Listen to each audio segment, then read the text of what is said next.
Welcome to A Brief History of Conspiracy. This week, 9/11, follow the money.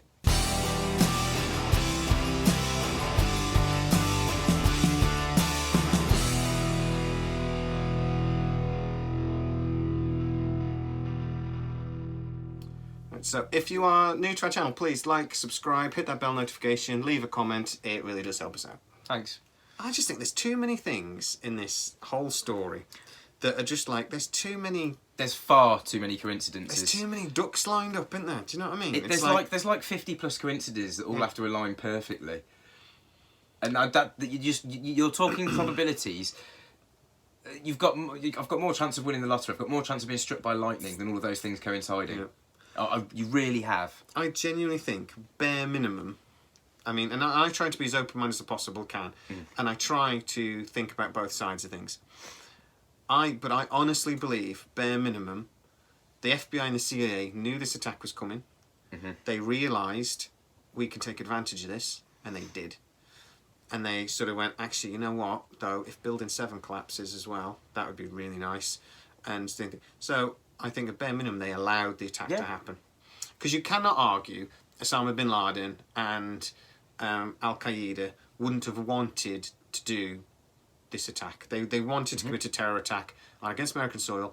America wasn't popular with these people. It just wasn't. So nobody can argue, well, it was a completely unprovoked attack. It wasn't a completely unprovoked attack. So if anybody argues that this can't have been done by Osama bin Laden, you're fooling yourself. What we have to argue, though, is when you have a look at how advantageous it was for the Americans, there was so many people in America that was secretly, on September 12th, will go in either, phew, we got away with that, or cha-ching. Yeah, it's phenomenal, isn't it? I mean, you just the negligence in so many different departments of the American military, government, secret services, intelligence agencies, you name it. There is just a common denominator of negligence across everything. NORAD, like everything, just failed to do what it's supposed to be able to do when it's supposedly the world's leading country, best intelligence agencies, best army, best this, that, the other, but they couldn't stop it from happening. I suspect you're on the money when you said they let it happen in order... I would actually go as far as saying I think they possibly were involved in the planning. Yeah, no, I think that as well. But I would say bare minimum. Yes. Somebody high up decided we're going to let this happen. Yeah, I mean, the amount of businesses that you need to look into. I mean, we mentioned Marsh & McLennan earlier, didn't we, where WTC-1, where the plane hit floor 93 to 100-ish, which is exactly where Marsh & McLennan were. They were overbilling AIG for some Silverstream software for some fictitious hardware that never existed, which they believe was hush money to the tune of about £6 million. For what was going on. Their father and son were, one of them, the father, I think Maurice Greenberg, was the CEO of AIG, and then his son, I forget the son's first name, surname Greenberg, was the CEO of Marsh & McLennan. So it was father and son that were doing this between the insurer and the brokerage. But then we failed to mention as well that there's also Euro Brokers and Cantor Fitzgerald. Euro Brokers and Cantor Fitzgerald are two of the biggest players in the bond market in America. Now, bonds are what coincidentally, we're talking about with all this money. When you're talking about big money, you're talking about bonds, aren't you? So there were $240 billion of securities from the Russian ruble scam that were due on September the 10th, 2001. Now, these would normally have to go through rigorous checking procedures to verify the identity and ownership of these securities before they could be processed through the system and the 240 billion, released, basically. Another duck lined up. I believe it was the day after, or maybe two or 3 days after. I think it was possibly on September the 14th, 2001. FEMA announced the Emergency Management Act with 5 numbers after it that allowed them to suspend the normal regulatory checking procedures, and the $240 billion were cleared into the American monetary system without the normal checks. The official reason for that being that they were worried about the economic collapse of... And the panic from two of the major players being taken out in World Trade Center 1 and 2. There's more money involved than just the 2.3 trillion that was missing in the Pentagon's department. $1 billion ducks being lined up here, and September 11 all got knocked out in one go. And 1 would be suspicious, 2 would be 3, 4, 5, Five. 6. It's So Silverstein making billions out of the buildings, probably to the tune of 2 to 3 times their actual worth, because he got paid out twice. Yep. And they were probably over-insured as well. I'm only surmising there, probably, possibly not, but at least twice. The Twin Towers the value trebled the insurance policy. So he did triple them. He insured them for. Okay. They were insured for 1.3 billion. Then he by them the for 3.9 when they privatised these, because obviously the buildings were initially built by the New York Port Commission, Port Authority. He tripled that policy to 3.9 billion. So if you're going to think about this in logically, then right. So you want to do this attack. Silverstein RFP on it. He got paid. Yep. Raytheon maybe supplied the hardware. Well, they got paid. The military-industrial complex defence contractors probably, to some extent, were in on it, but they wouldn't need to know too much. You might need somebody. You just need them to manufacture the weapons afterwards to invade and occupy. No, but what I'm thinking about is if you want somebody to come in and design a device that would take down Building 7, design devices that would, at the very least, weaken to take down. Raytheon would actually be, a prime candidate potentially, and they got paid. Yeah. You're talking about Dov Zakheem, got a nice job out of this. Bush Jr. had a war that basically cemented his legacy.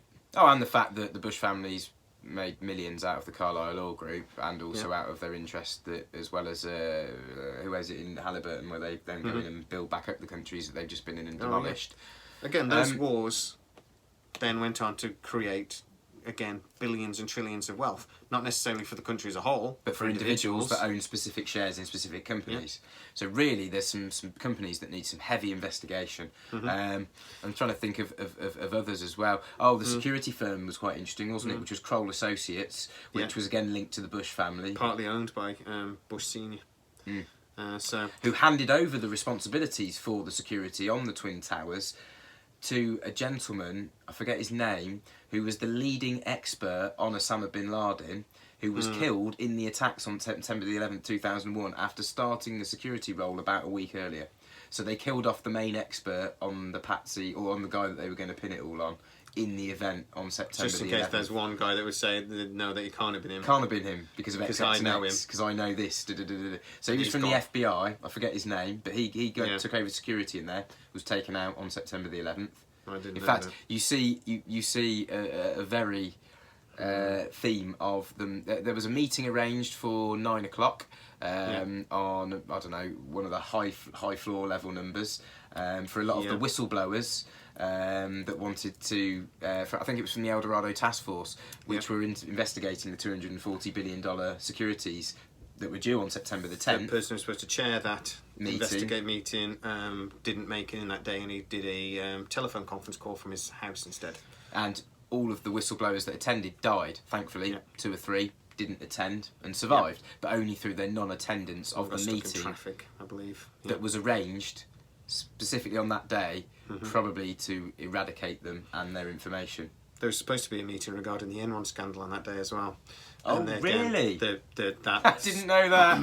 That went badly too. So right, okay. You can't have this many coincidences happening and there not being a plan. Once there are this many people paid on a day, you've got to start asking questions. There's too many people that did very well out of this, and but is this reverse science? Is this us looking at a situation, what happened, and then going, well, it must have been planned then? Or is it just the fact that it happened, you know what I mean? It's not, though, because the coincidences of having all the whistleblowers in the building, having the main guy that was the world's expert on bin Laden in one of the Twin Towers when they came, you're just placing all of the people that are going to out your plan in one place and killing them. So that, but you just got to imagine that. I mean, I know this was an amazing complex and a big building, and a lot of people worked there, but there was a lot of going on in these 3 buildings. There was a lot going on. Yes. That had worldwide implications. And then the only other place that it was going on was in the Pentagon that they hit as well.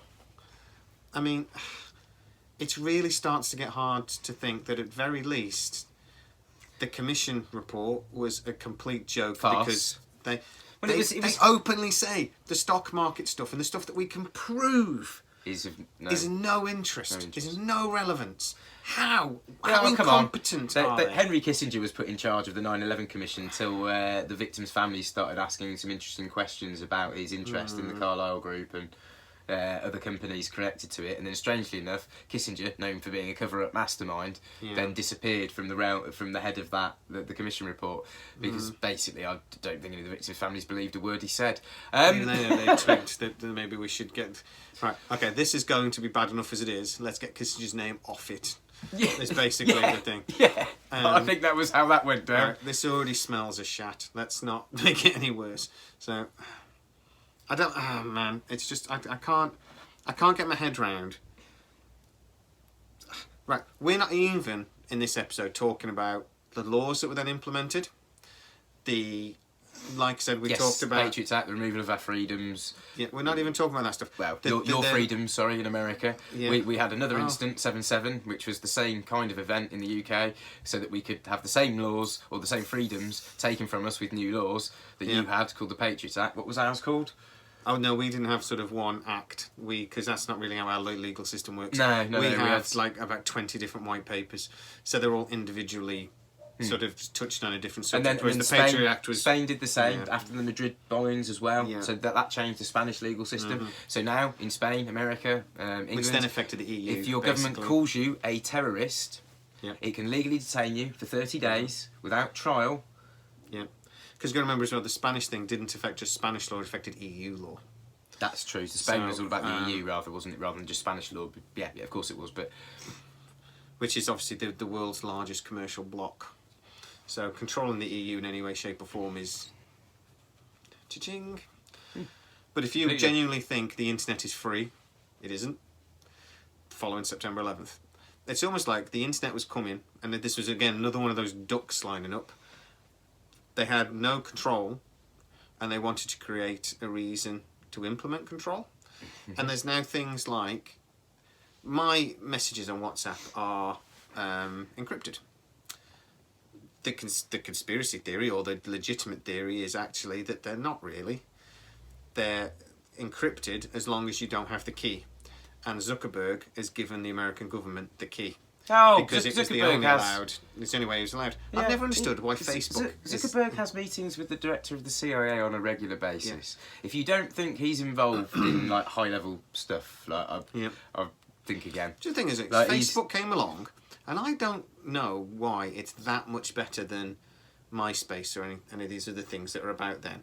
I mean, yeah, it's better, but was it that much? Well, how did it become so popular so fast? Number of users, I suppose. But I mean, how? How did so many users get drawn to Facebook? Why were they drawn to that and nothing? How did he get...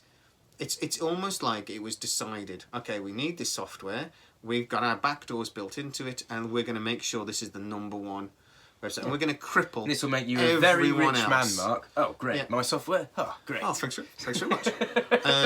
He then bought...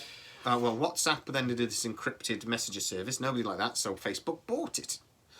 You know what I mean? It's like... Yeah, and I very much doubt that your WhatsApp messages are any longer encrypted. I think they are encrypted. They are. It's just... And nobody can read it, except the American government and the whoever I'm NSA, sending it to. GCHQ, any intelligence agencies, any data gathering agencies. Probably one of these three tick American. Yeah, there you go. It'd be the triple tick. They'll all have the decryption codes for WhatsApp, so they can read every WhatsApp message that anybody in those countries has ever sent or received. Because they can't allow us to talk to each other privately. There's a congressional hearing that I was listening to where there's a gentleman there that's saying that the CIA have basically openly admitted now that Facebook is the best source of information gathering.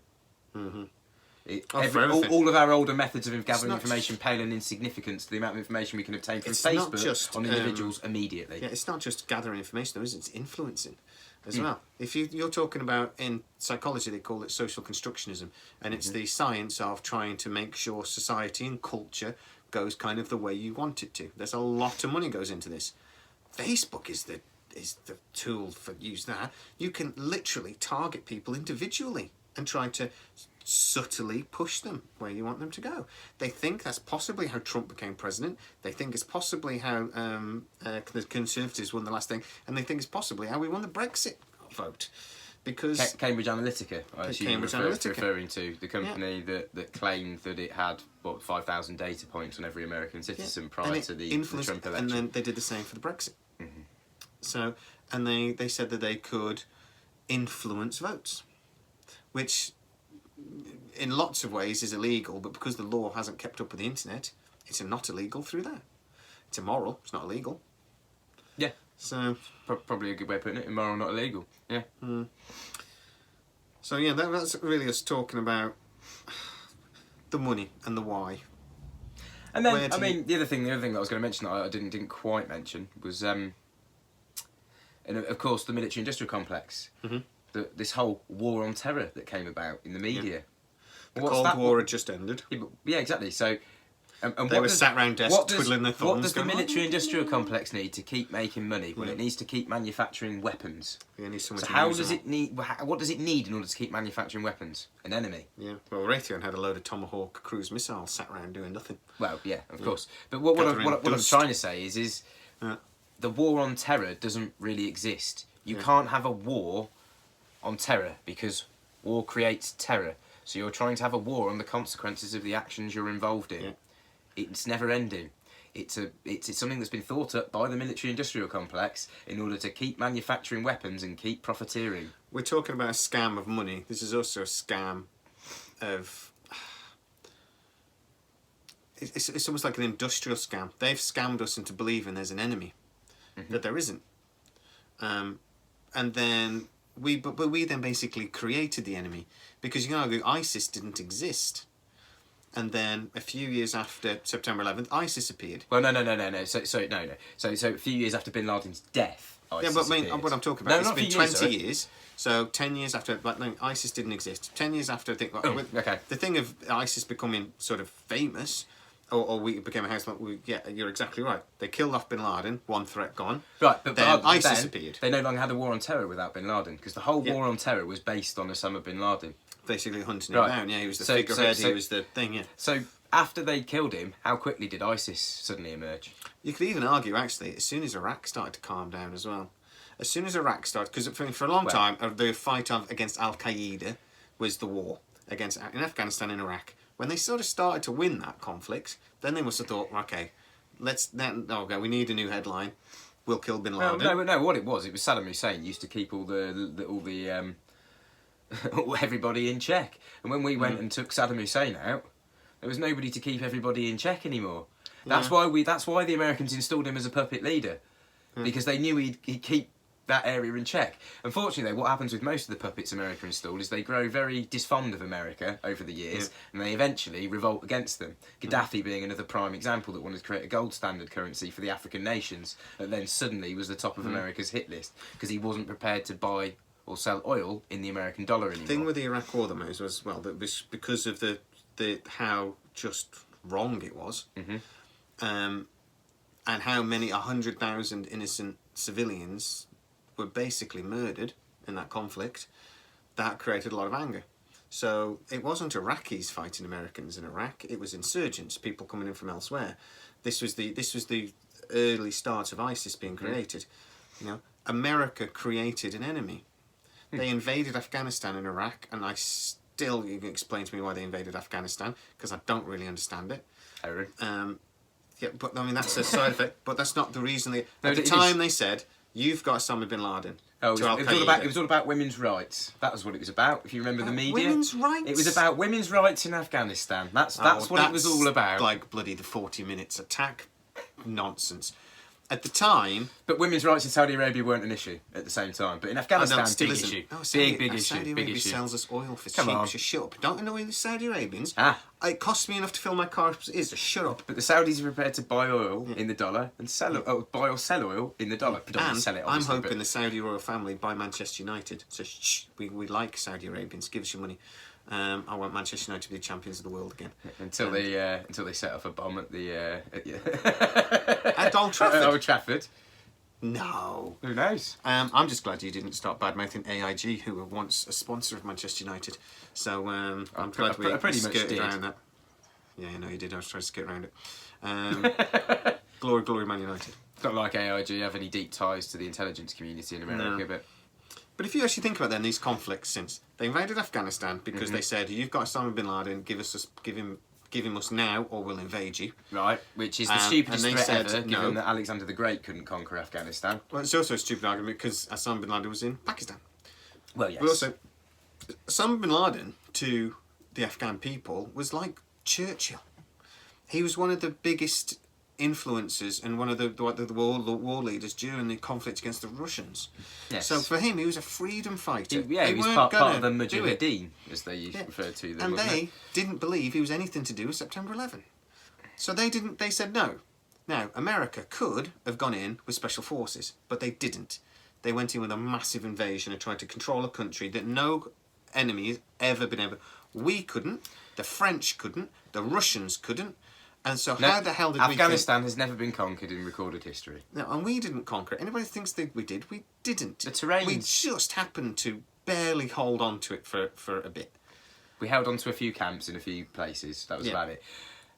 And they got mortar bombed constantly. I've got friends that were in Afghanistan. They were mortared constantly. It's just that they were having to be mortared so far away they weren't very accurate. See, the reason that no one's ever conquered it is because the terrain is unconquerable, and that's why you can't take tanks and things into that area. They just don't work. It's no. So, I mean, we did give it a bloody good try.